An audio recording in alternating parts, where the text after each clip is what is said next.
Welcome to another episode of Our 2 Cents. This is a program where we share our 2 cents and exchange views on uniquely Singapore money topics.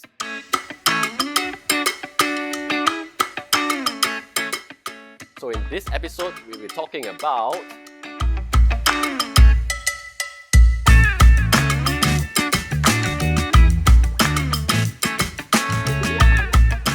Hello everybody, my name is Yang Zhi, I'm the host of the show, and together with me is Alvin and Chris from Dr. Wealth, as well as Hazel and Kathy from the Joyful Investors.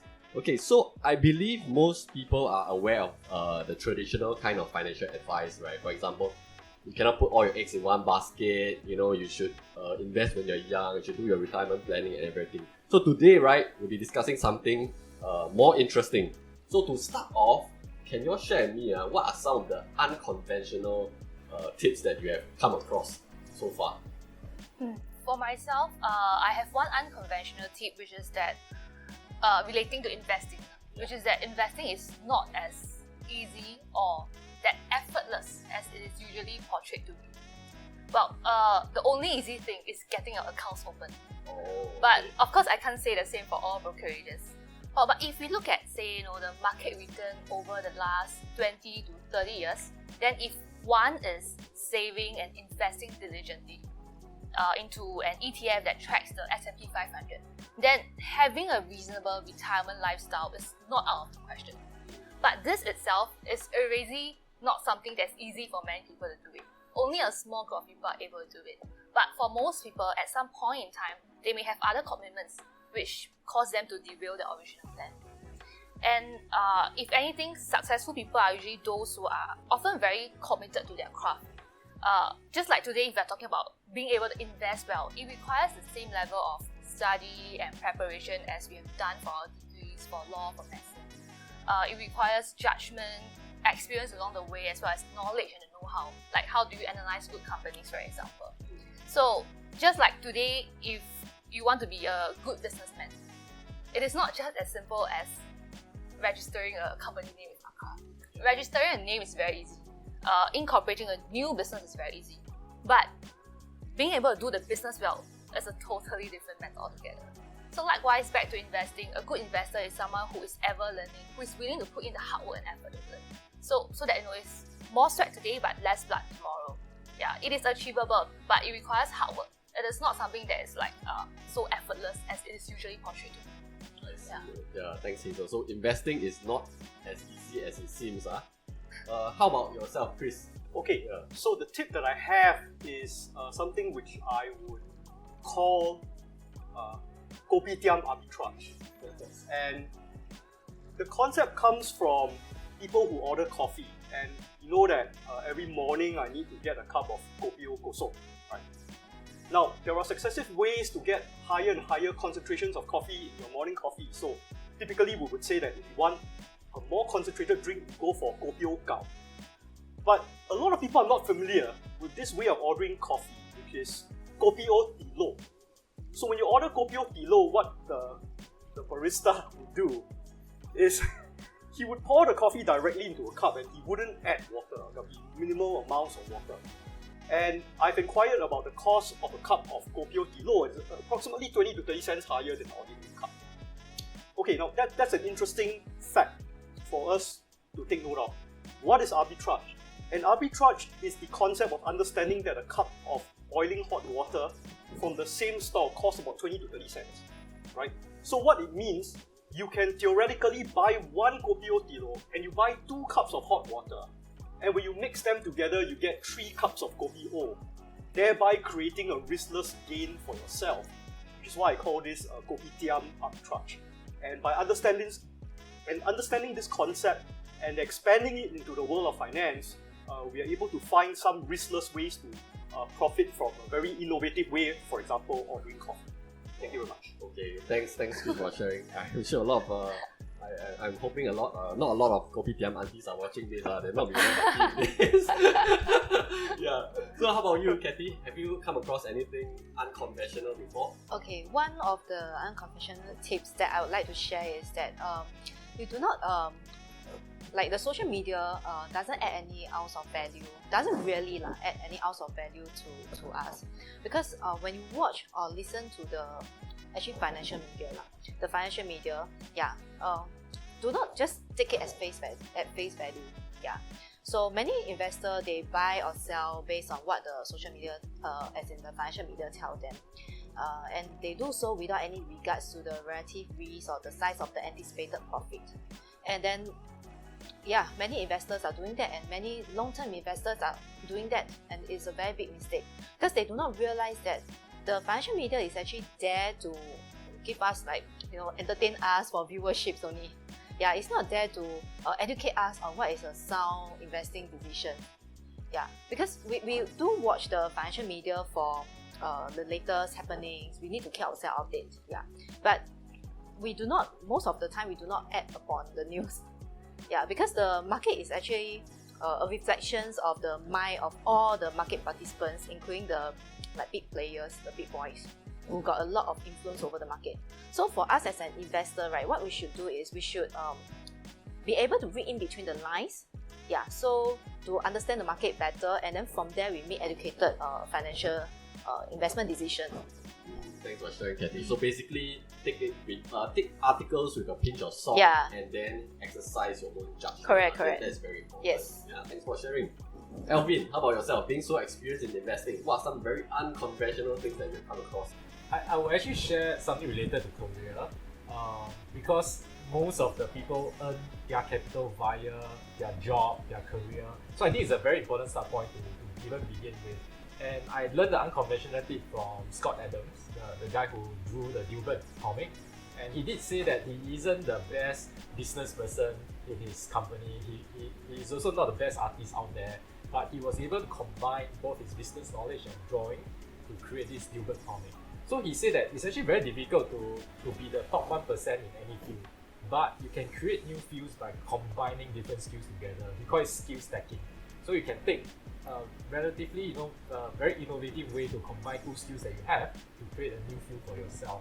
So I do think that increasingly, given the creator economy that's out there, there's a lot of room for people to exercise this creativity, and end up your career earnings can be a lot higher, and thereby reaching your retirement a lot faster or having more money for retirement. So I think taking care of the career is one of the more important things to start off with. Okay, wow, thanks for sharing. So what you're saying is that instead of focusing on being very good at one thing, right, now you can actually stack the not so good skills, sharpen it, and then you can stack them together to have a higher earning income ceiling. Yep, that's right. That's cool. Yeah, thanks for sharing. Okay, so we're gonna do something really interesting now. We have prepared 3 signs for you: yay, nay, or maybe. Okay, what we're gonna do next is that we're gonna share with you some unconventional financial tips that we have found online, and then we want you to respond to it.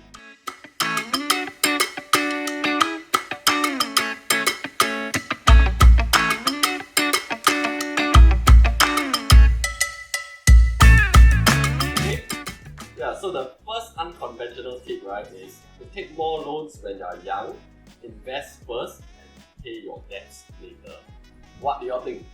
Yay, nay, or maybe? No? Yes? No? Question mark? Okay, mixed response over here. And thanks. Hazel, why do you say no to this?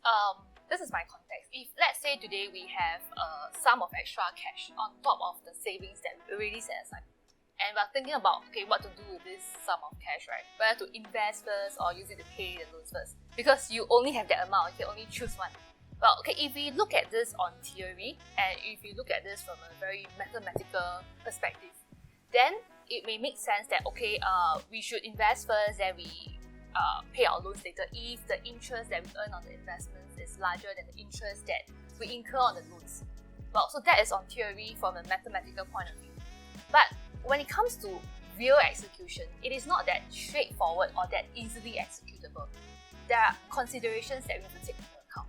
So like in investing, right, our portfolio performance will fluctuate from period to period because there are market volatilities.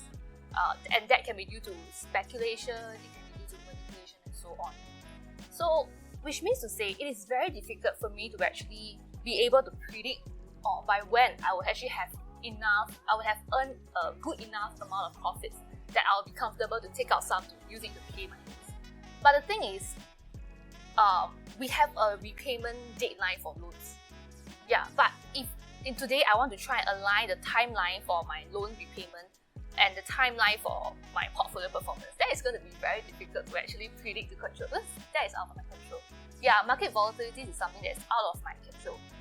Yeah, so actually in this case, right, to me the risk that I'm undertaking, if I use the money to invest first, then I pay my loans later, the risk is higher as compared to someone who has a longer investment time horizon. For example, you could actually be suffering from a permanent loss of capital because you are being forced to liquidate some of the positions because you need the cash to pay your loans. So these are the kind of risks that I'm talking about. And for myself, my style of investing, which I call the Moneyball investing methodology, is whereby I'll be shifting my funds around from a place somewhere whereby there are better opportunities, to tap on the better opportunities. So because of that, there will be periods which I term as transitory periods, whereby my portfolio results, I may not be able to see that portfolio results yet because I have to give the investment time for the prices to move back up after I tap on the good opportunities. So again, such are things that I cannot control and I cannot predict. Yeah, which is why when I invest, those are the money that I wouldn't be using them in the short term. I see. So you are saying no because the interest that you have to pay on the loans are like definite, but then in terms of the returns on the investment, it is not definite. Yeah, and very importantly is the timeline as well. You cannot really match it exactly. Yeah. That is true. Yeah, thanks. Chris, but you said yes, why did you Yes, say? I did say yes. Yeah. I'm going to divide my answer into two parts. The first part concerns young people, and Generation Z has a different set of challenges from my generation. And if you look at the statistics of the people who are just getting into the workforce, you find that 58% of them have degrees, right? So in order to differentiate themselves from the rest of the population, they might need a short-term investment into getting an advanced degree, and that means getting into a short-term loan, right? In order to get, for example, an MBA. Now, we do know that the more prestigious programs can produce double-digit returns on investment. So that's the first argument that I have, right? The second argument I'm going to have is that over a very long period of time, for about 20 to 30 years, Professor Jeremy Siegel of Wharton Business School has a rule of thumb to measure the returns on equity, which is 6.8% plus the inflation rate over a very long term. And if you're very young and you don't have a lot of capital, you can't take advantage of this high returns that's produced by the equity asset class. So one method of doing that is through the process of leverage, right? And in a particular book by Ian Aries and Barry Nailbuff called Life Cycle Investing, by temporarily borrowing money from a margin broker, I am able, as a young 20-something-year-old, to produce a substantial portfolio that could invest in the equity asset class and be able to achieve financial independence nearer. In fact, the research paper says that it could actually prepone your retirement by up to 6 years. Right? Yeah, so that's my view. Thank you. I see. Thanks. So you are taking a more opportunistic kind of view that young people should take a bit of that's risk right. and to get ahead. That's right. Yeah.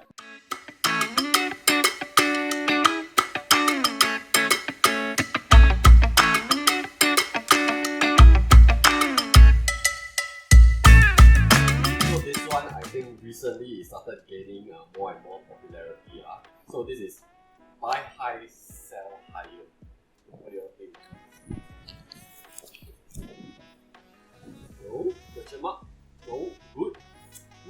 Okay, some mixed reviews over here. Chris, why question mark? I don't think buy low, sell high or buy high, sell higher can be turned into a personal philosophy. Right? It all depends on the underlying instrument or the portfolio that you build.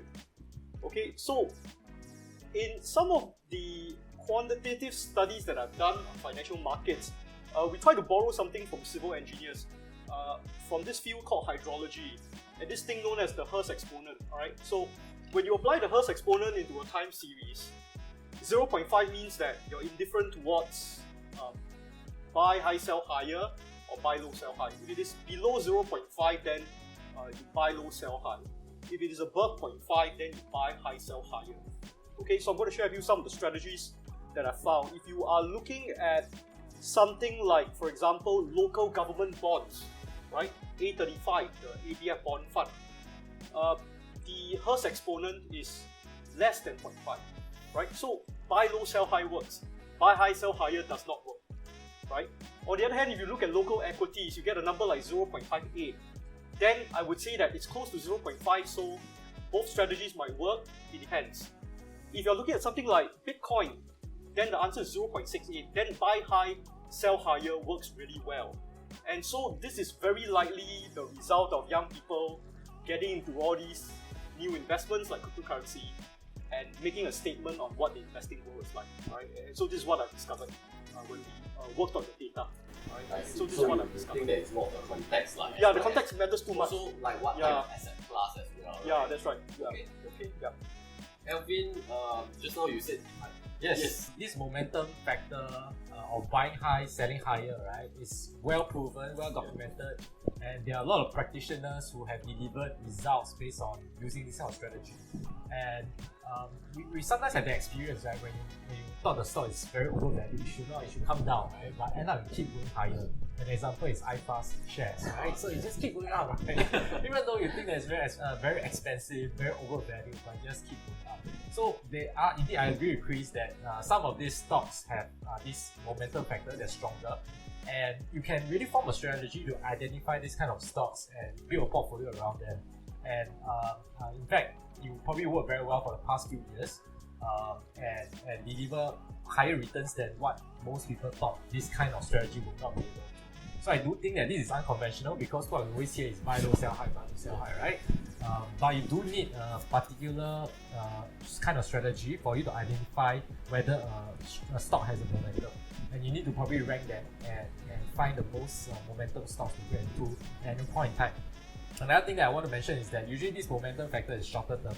It's not for something that you hold for over a few years because the mean reversion effect, which is the opposite of momentum, will kick in after some point in time, right? So momentum definitely is more for a shorter term strategy, but it's a valid strategy. You know, sometimes higher valuations is an indication of like the market having confidence in the company, which means that it's likely that it's a good quality company as well, possibly.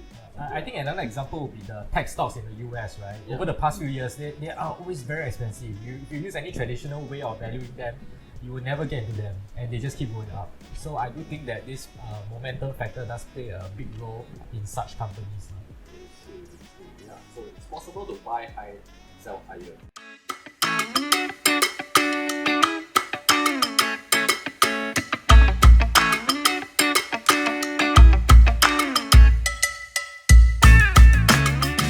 Okay, so next unconventional tip is investors should indulge a little bit of gambling. Wow, this is controversial. Come on, what are your votes? Yes, I see the guys very fast. Yes, you should gamble. Right, okay. That's very interesting. Maybe Chris can represent the guys over here, right? Why do you say yes? Okay, so I believe that there is no gambling or casino system that is actually foolproof. And in order to prove that, I'll just tell the story of this guy I deeply admire. His name is Ed Top. Okay, and Ed Top, I think it's a physicist. I think he studied in MIT, and he spent a lot of time at casino tables playing blackjack. And what he discovered was if I could more or less guess the kind of cards that is left on the deck, I'm able to get odds that are significantly better than a house. So what Ed Top did was he designed this method of card counting, right? Where there are a lot of picture cards left on the deck, he would increase the size of his bets.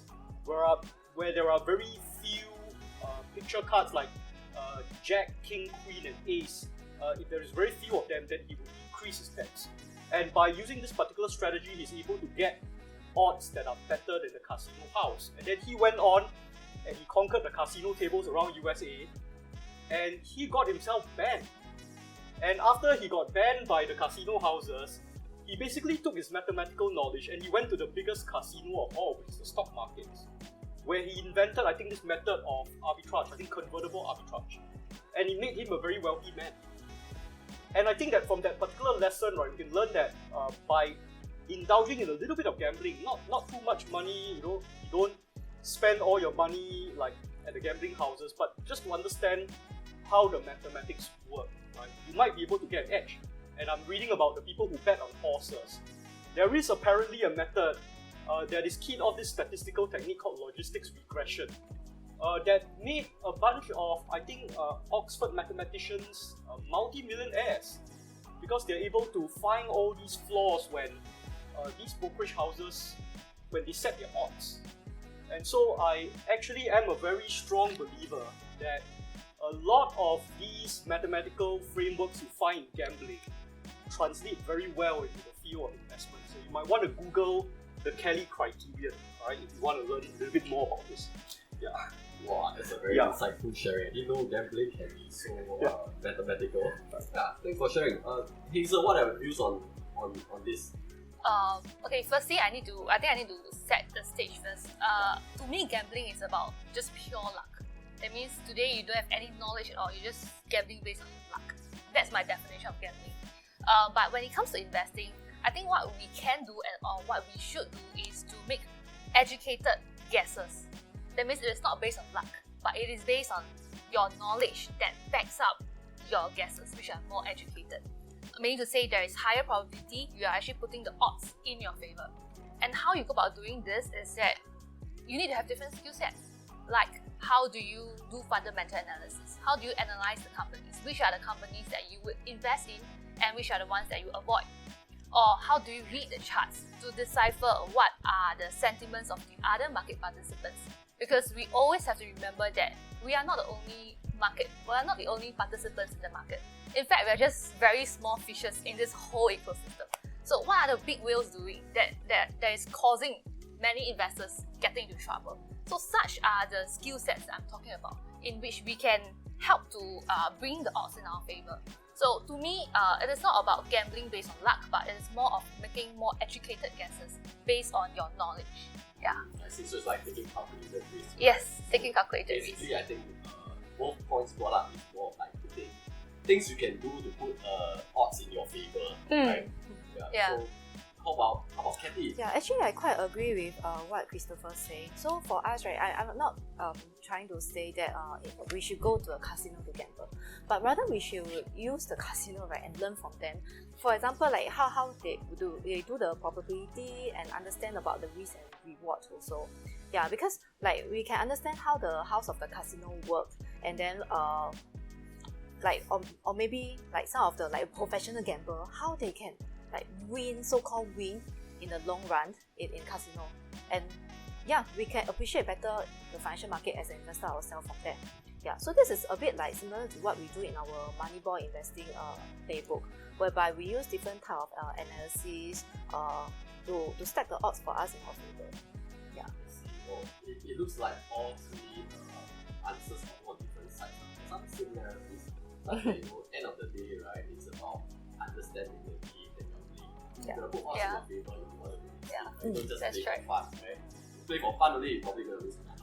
Yeah. Right? Yeah. Thanks for the response.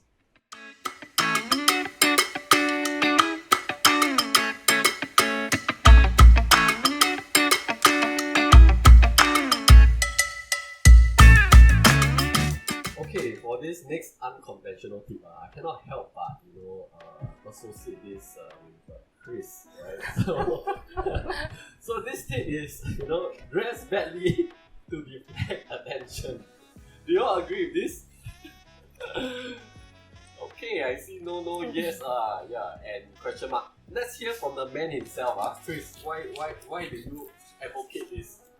Okay, the background behind this is that when I'm dressed from head to toe in Decathlon, and if I do not shave that day, the huge advantage I get is that the salespeople that used to hang out at the malls, they avoid me. And that saves me a lot of time because I'm too lazy to say I'm sorry, I've got no time to answer your survey, right? But fundamentally, the question that I want to ask the audience is this: who are you trying to impress, right? A lot of things that we desire in life comes because our desires are mimetic. Now where did the idea come from? It came from a French philosopher called René Girard, right? And this idea has influenced very, very successful billionaires. Peter Thiel of PayPal, and the mind behind Palantir. is shaped by this idea that when we desire something, it is not something that arises from us naturally. When we want something, we want it because other people want it, right? So if you ask yourself that question, if I want to get like a Louis Vuitton bag, or branded clothes, we are likely to be influenced by the people around us or by the power of advertising, right? And I think one method of actually improving our personal finances is to understand that whatever desires we have, it's actually a mirror of the rest of society, and this will allow us to curb our consumption excesses. And I think that's very, very important in our drive towards financial independence. Which is why I think the first place to start is your wardrobe. And I think that there are a lot of benefits from switching over to Decathlon, and I can't wait for Primark to actually come to Singapore. And when that happens, I will definitely get my clothes from Primark. Okay. Wow, thanks for sharing. Chris actually wrote a book on that. Was it your first book or second? all my books have that theme. All my books have that crazy What's theme. that? What's the title? Yeah, so I wrote 3 books. Growing Your Tree of Prosperity. It's all the prosperity series, and you can come to my blog. In that quadrant, I talk about decadent spending, Yeah. necessary spending. Yeah, so I spend a lot of time thinking about this. Yeah, but right now I think the idea that our desires are mirror of what society wants, I think that's a very powerful one, right? And yeah. But I think on the other side of the right, there are 2 people that don't see eye to eye. They say no. No. Right, Kathy and Alvin, right? So Kathy, you want to share? Yeah, I think maybe instead of saying we dress badly, right, maybe we can dress in a simple manner instead. Simple, and maybe people won't approach you also. Yeah, like for example, Mark Zuckerberg, he wear a grey t-shirt to work every day because he believed that, by doing making some simple decisions that doesn't affect other people much, then he got more mental bandwidth to think about other bigger problems to solve. Yeah. So we can wear simple. I also agree with that because you can dress smart and simply, right? You can dress smart with cheap clothes. So I don't think that you need to buy very branded stuff. I agree that with Chris, but I think that there should also be some respect to other people, right? Other party, not to deliberately dress until you are like a beggar, right? So I think there is a line to be drawn in that aspect, and some situation you just need to dress appropriately. Right? If you're a Mark Zuckerberg, you can wear t-shirt and go anywhere you want. But if you're not a Mark Zuckerberg, you can't wear t-shirt to an office where everybody else is dressed. Yeah, you have to be your own boss. Yeah, then the boss will come, why are you dressed? Not Mark Zuckerberg. In fact, for the younger people, you don't even need to buy Decathlon. You can use your SAF E-Mart credits, right? And you can buy your PT shorts, right? Yeah, that's even cheaper. Yeah. So it's more applicable for the guys, right? Unfortunately, ladies, you can ask your spouse to get it for you. Okay, so we have come to the end of this episode. I hope you all enjoyed. See you all next episode. Bye bye. Okay, so we have come to the end of this episode. I hope you all enjoyed. See you all next episode. Bye bye.